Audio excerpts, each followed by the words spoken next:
Hola, bienvenidos a Sin Escrúpulos, donde nos gusta hablar de cine. Hoy tenemos de invitado a un gran amigo y maestro, Ignacio Ortiz Cruz. Gracias, maestro, por estar aquí. Está bueno el lugar, está muy bonito el lugar. Y bueno, para quien no lo conozca, es director de Cuento de Hadas para Dormir Cocodrilos, ganadora del Ariel, Mezcal, ganadora del Ariel, y entre otros premios, porque Mezcal tiene varios premios junto con Cuento de Hadas, Sí. La Orilla de la Tierra y Mar Muerto. Y próximamente, Traición. Pues bienvenido, maestro. Gracias. Comenzamos.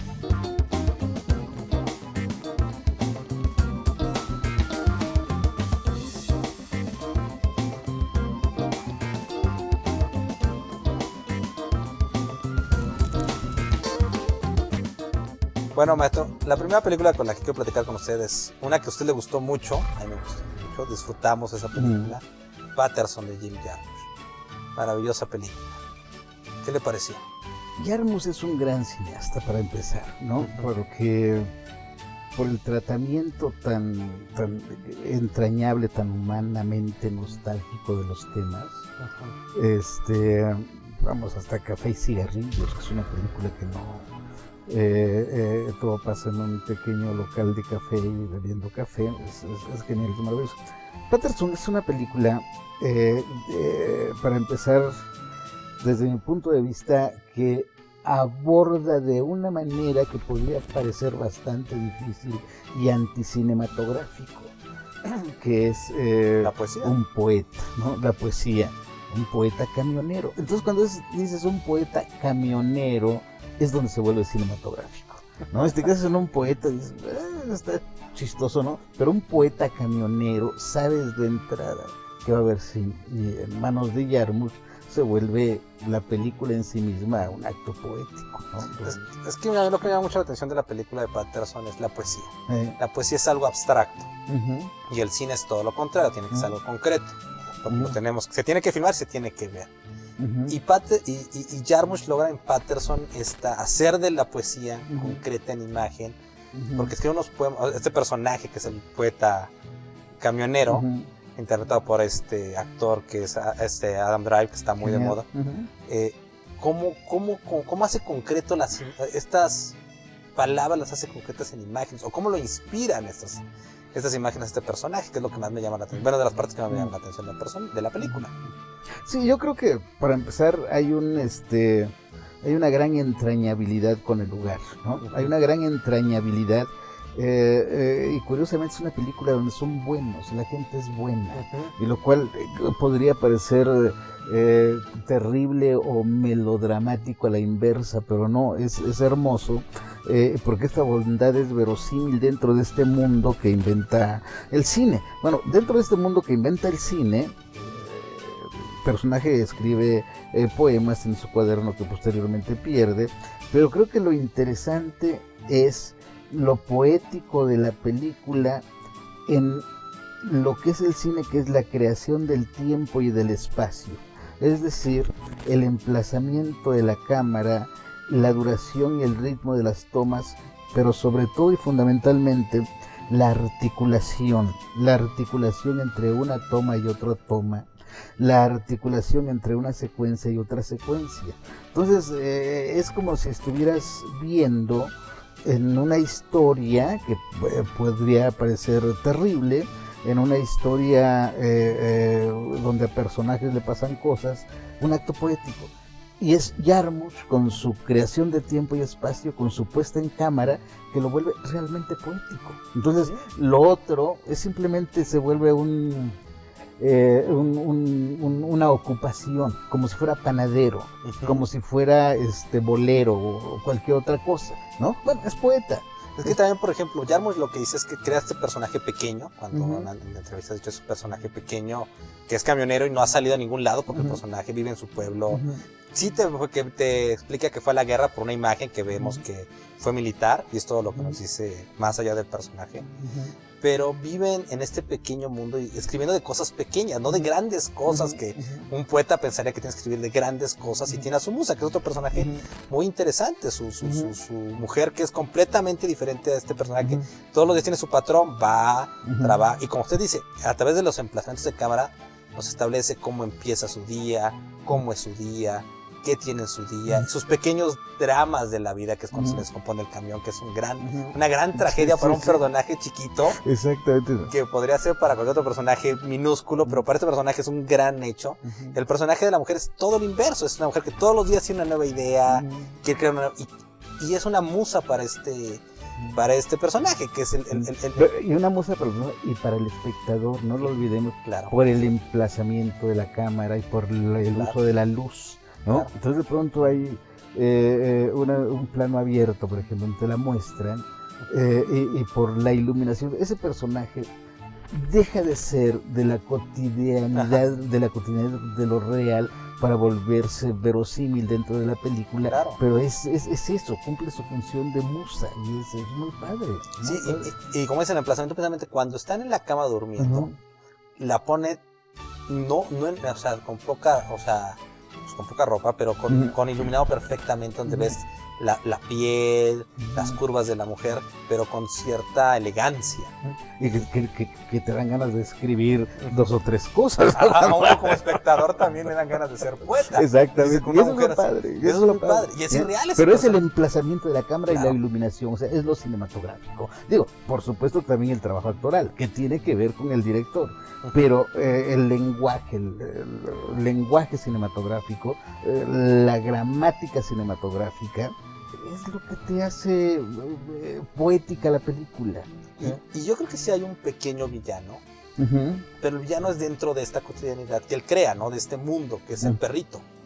Que el perro, no, es un villanísimo el perro, ¿no? El perro es un villano, al cual y luego lo cual se vuelve interesante como modelo de personaje, porque es el villano al que te es entrañable, pero que llegas a odiar, pero que no quieres que se muera, porque también lo amas, porque forma parte de esta cotidianidad de la vida. Entonces eso es muy bonito de la película. Sí, porque el perro al final, el perro al final hace algo, pero también lo molesta, porque no solo el final tiene que ver con su obra, que lo que le hace la obra, sino le tira el buzón para que lo corrija, le da celos con la esposa. Sí, es un villano, pero como dices, un villano que a pesar de que no tiene texto, a pesar de que solo es cinematográfico, porque donde ponga la cámara el perro nos va a representar lo que piensa el perro, pero realmente no actúa. Exactamente. Y crea un personaje del perro, que eso es increíble. Y luego también tiene el superhéroe.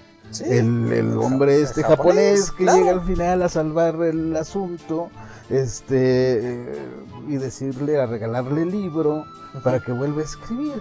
Nada está perdido. O sea, pasa por todos esos procesos la película, donde es realmente entrañable. Es entrañable la película. Jarmusch es un gran director. Jarmusch es un gran director, ¿no? La película esta de los vampiros, que es hermosa. Solo los amantes sobreviven, que también, pero juega mucho, o sea, no se queda en un solo género. Dead Man, este hombre muerto, Ghost Dog, que es de los mafiosos, o sea, Broken Flower, Café y Cigarrillos, o sea, conoce muy bien los géneros, conoce muy bien la narrativa cinematográfica. Y por ejemplo, en este caso ya llega un momento donde el villano solo es un animalito, los personajes son pequeños, pero son mágicos, él escribe de cosas que hace ver todo mágico en el mundo, tiene una musa maravillosa que es guapísima, tiene su curva el personaje de aprendizaje, chiquita, pero la tiene, y es totalmente cinematográfico, porque ves todas estas imágenes que te cuentan en poesía y las ves en imagen, y es lo importante, no es solo el texto, sino solo hay palabras donde no hay escenas y solo hay diálogos, vemos el personaje cómo camina, y nos vuelve tan entretenido que diríamos, yo me gustaría vivir en esa ciudad, ser como él y tener una musa como él y hasta tener un perro como él. Sí, y creo que hay otra cosa que también es muy importante, ya desde un punto de vista de un proceso de la evolución de la literatura norteamericana, toda esta generación de poetas al que hace alusión, coinciden un poco, son herederos de Truman Capote, que viene de hacer la novela y el cuento prácticamente documental, de ir a los acontecimientos, una manera de acercarse. Claro, los poetas lo hicieron, por eso se fueron a lo cotidiano, y Jarmusch lo entiende de la misma manera que en algún momento lo entendieron Coppola y Scorsese, entendieron el blues y entendieron en su serie que hicieron sobre el blues, Clint Eastwood hizo alguno de estos programas, o sea, entendieron ese punto. Entonces Jarmusch entiende ese punto de esa generación de poetas, digo, que siento que vienen de, aparte que ya no es lo mismo que Whitman o Allan Poe, donde es otra cosa, ¿no? Entonces lo entendió, y cinematográficamente es el género perfecto, ¿sí? para contarlo, creo. El lenguaje perfecto. No, una gran película. ¿Sí? Que yo creo que se la recomiendo, está en Netflix, pueden verla o disfrútenla, búsquenla porque es una película extraordinaria para gozarla. Sí. Pero bueno, ahorita acabamos con Patterson, continuamos.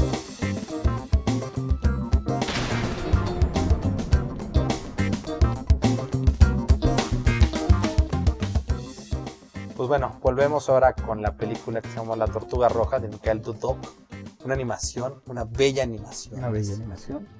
¿Qué le pareció? Cuando, o sea, me acuerdo cuando la vio por primera vez, me habló, me dijo, es una gran película, pero esta película no tiene diálogos, es como nació el cine. Como nació el cine. Imágenes.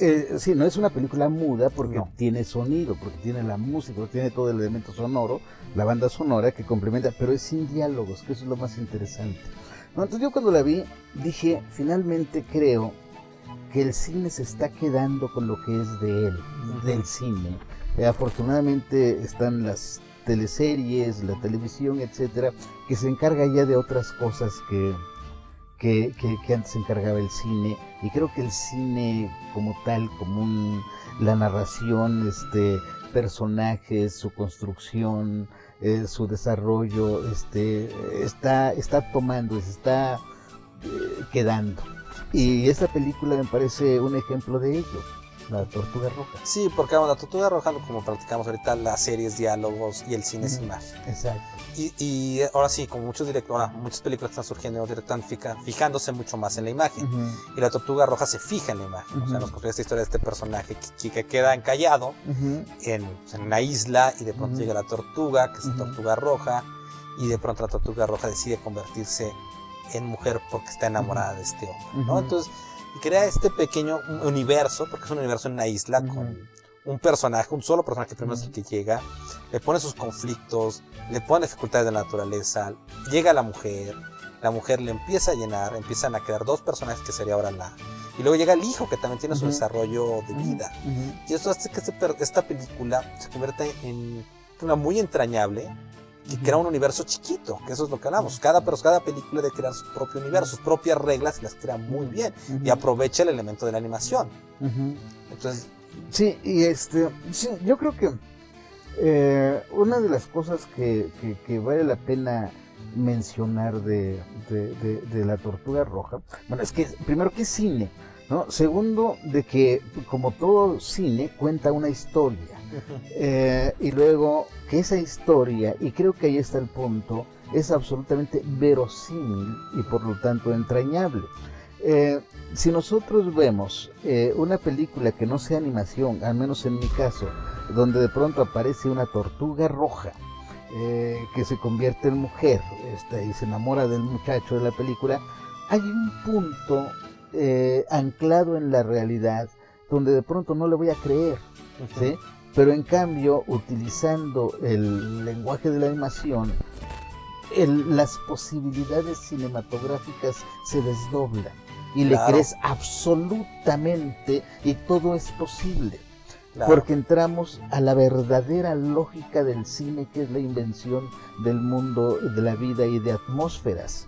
De esa historia, de ese momento. Exactamente, porque no olvidemos que la naturaleza, y nosotros vemos a un personaje de carne y hueso, está dentro de una lógica de la naturaleza en el momento que nos lo presentan. Y dentro de la lógica pues tiene cierto rango hasta donde puede existir. Pero hay una transgresión poética, le llamaría, por ejemplo el caso concreto es Dumbo.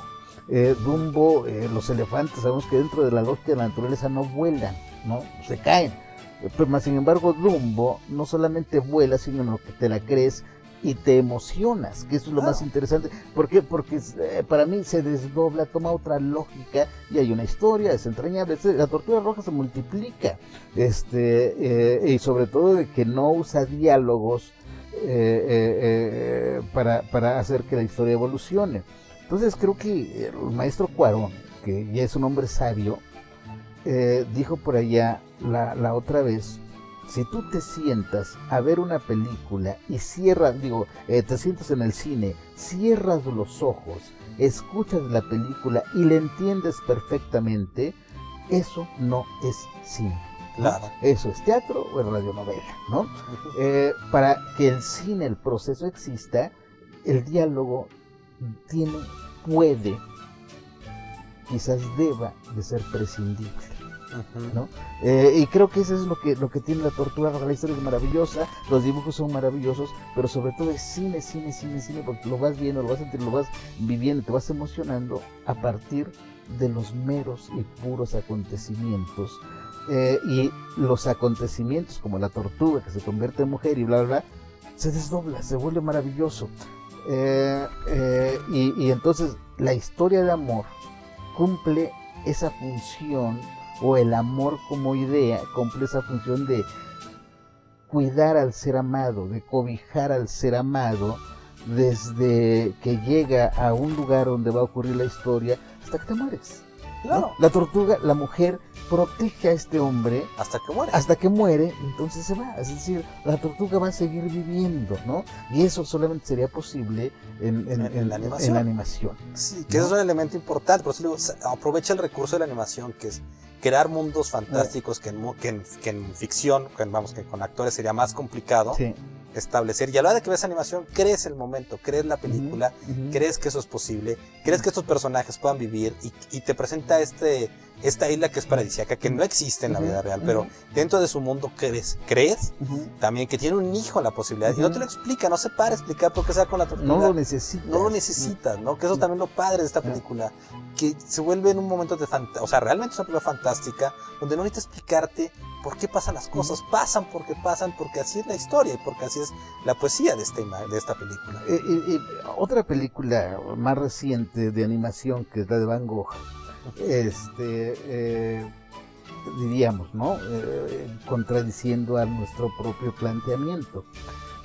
Allí están hablando de personajes de carne y hueso, ¿sí? Donde la lógica es esa, pero hecha a partir de una técnica de óleo y no sé cuántos cuadros, etcétera, etcétera. Ahí de pronto creo que lo interesante de esa película, y nuevamente la animación, es que yo no le hubiera creído a un solo actor que interpretara a Van Gogh o a los personajes que pintó. ¿Por qué? Porque me son entrañables como pintura. Y en el momento en que yo los veo que se muevan, se me quita esa idea de la pintura, de lo que es la pintura.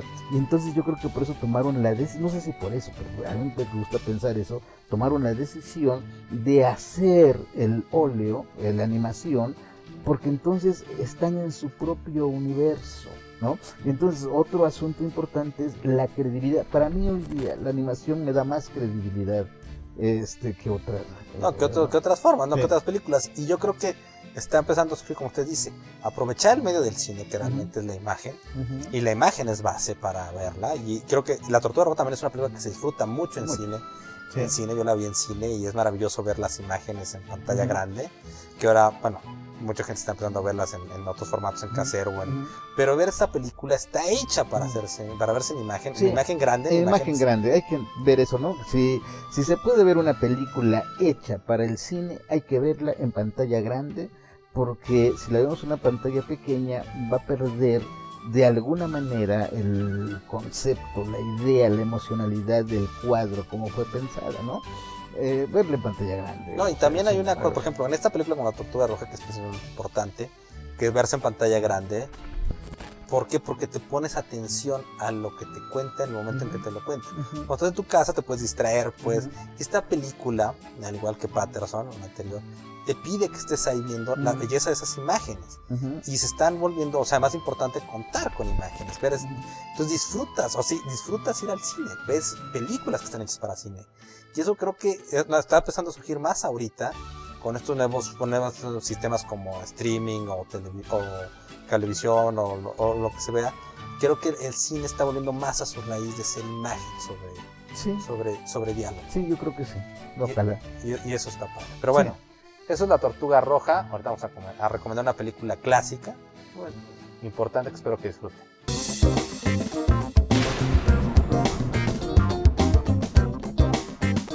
Hola, bienvenidos a Cines Club. Pues bueno, bienvenidos de vuelta. Vamos a hablar de Straw Dog de Sam Peckinpah, un clásico del cine con Dustin Hoffman, una película que creo que hoy en día sería imposible hacer. Imposible hacer por una escena. Por una escena, la escena de la violación, por supuesto. Pero como mencionamos hace un rato, carácter, rasgo de personaje, mostrar el personaje, etcétera. No, creo que sería imposible hacer. Es que sí, la película, vamos, el personaje de, yo creo que lo más famoso es la escena de la violación, pero el personaje de Dustin Hoffman, el personaje de la esposa, de los pobladores, están muy bien desarrollados, están muy bien estructurados para poner este personaje al límite, que es el personaje de Dustin Hoffman.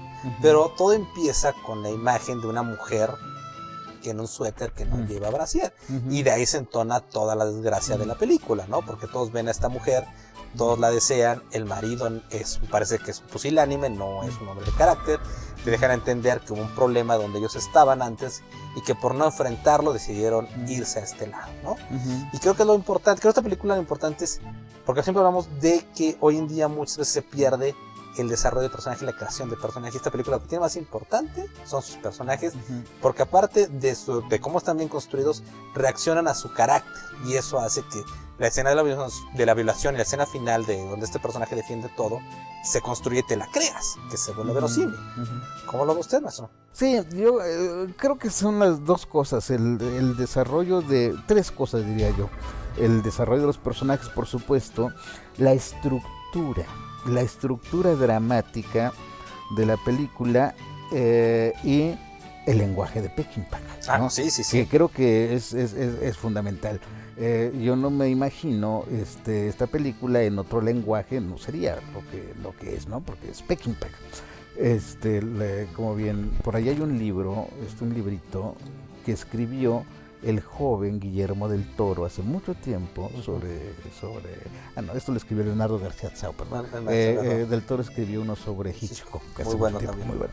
Bien, en efecto, es la presentación, la irrupción, diría yo, de un personaje en un mundo un poco timorato, el mundo, un poco conservador, el mundo, conservador lo llamaría, ¿no?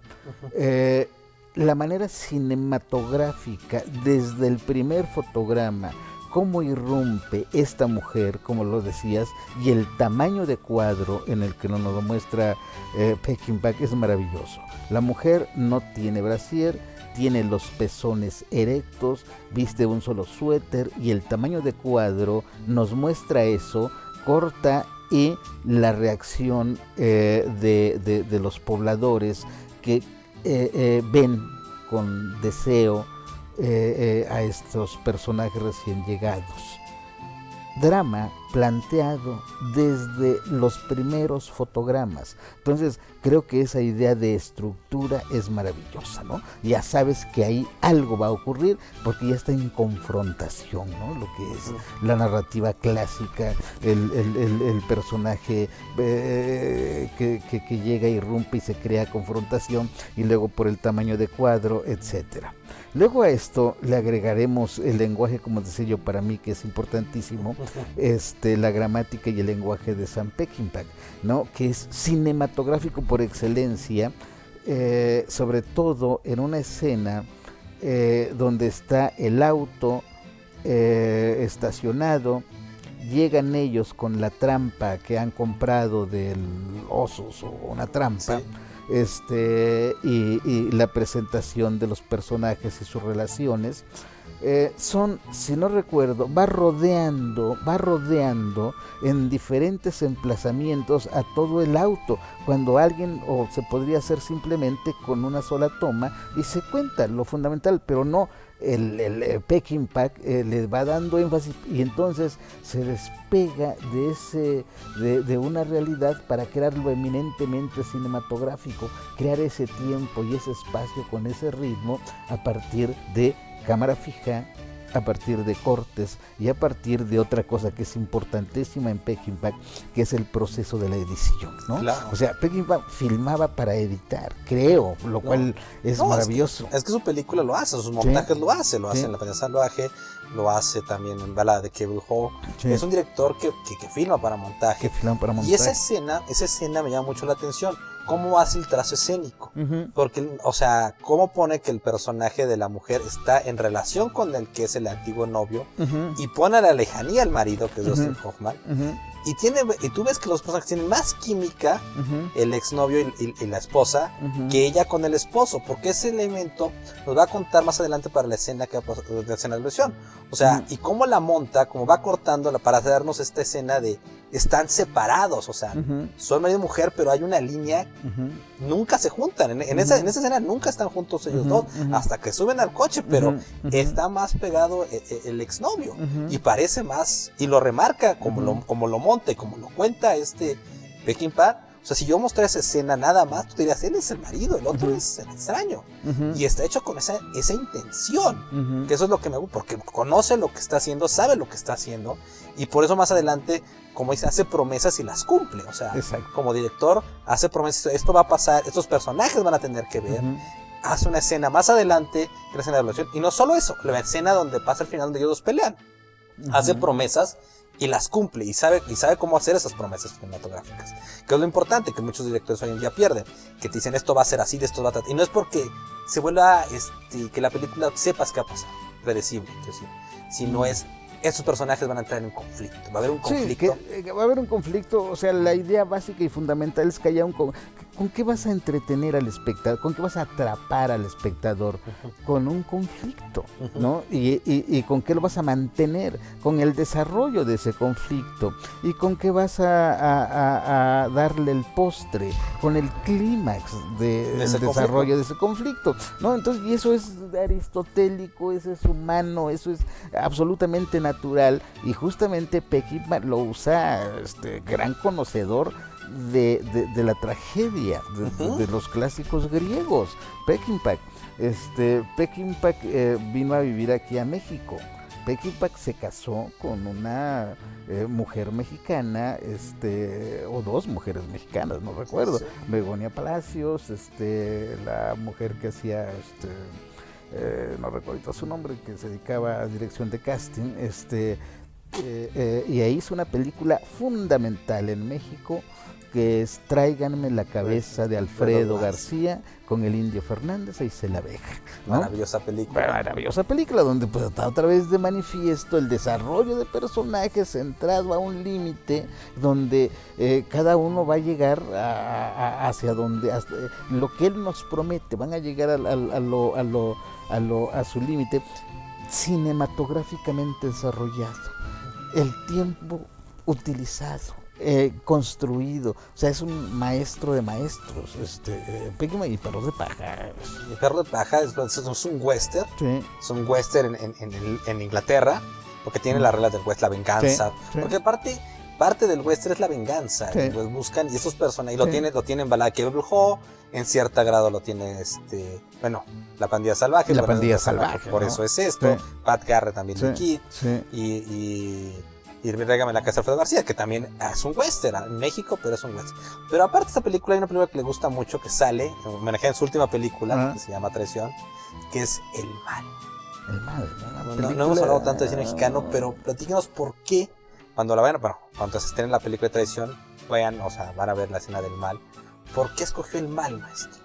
Mira, El Mal es una película que a mí me gusta mucho, de Gilberto Gascón, en un determinado época y tiempo del cine mexicano, donde estuvo a punto de que se los llevara al carajo, y donde surgieron los personajes que rescataron ese cine, y dentro de ellos estaba, creo que Gilberto Gascón y esta película. El Mar es una de las primeras películas, o la primera película que gana un premio en el Festival de Karlovy Vary, cuando entonces era la República Checa era comunista. Parte del bloque. Sí, parte del bloque comunista. ¿Por qué El Mal? Por una razón, por nostalgia, pienso yo, nostalgia cinematográfica. Fue la primera película que yo vi en mi vida. Cuando yo tenía 14 años, vi la primera película. Proyectada en la pared de una iglesia, por un camión que anunciaba Coca-Cola, no recuerdo qué cosa. Pero entonces la película me llamó la atención el cine como tal, ¿no?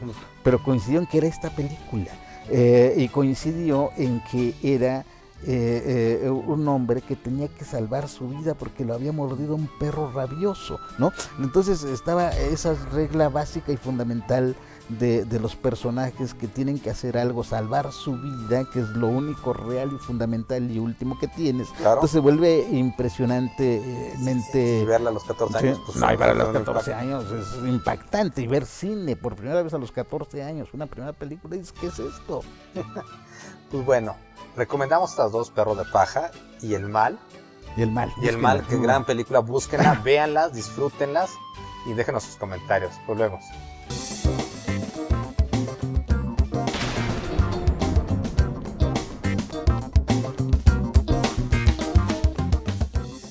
Pues bueno, maestro, muchas gracias por estar aquí, platicar estas tres películas. Nos daría... Hablar de cine siempre es interesante. Siempre es interesante y espero que puedas volver a estar con nosotros y platicar de otras tres películas, dos que han estado recientemente y una recomendación que quiera dar, o en este caso fueron dos, muy buenas películas que vale la pena verlas, buscarlas, disfrutarlas. Y déjenos sus comentarios, platíquenos qué les parece, qué quieren, de qué películas quieren que hablemos, de qué géneros. Y pues bueno, maestro, muchas gracias y nos vemos hasta la próxima. Hasta la próxima.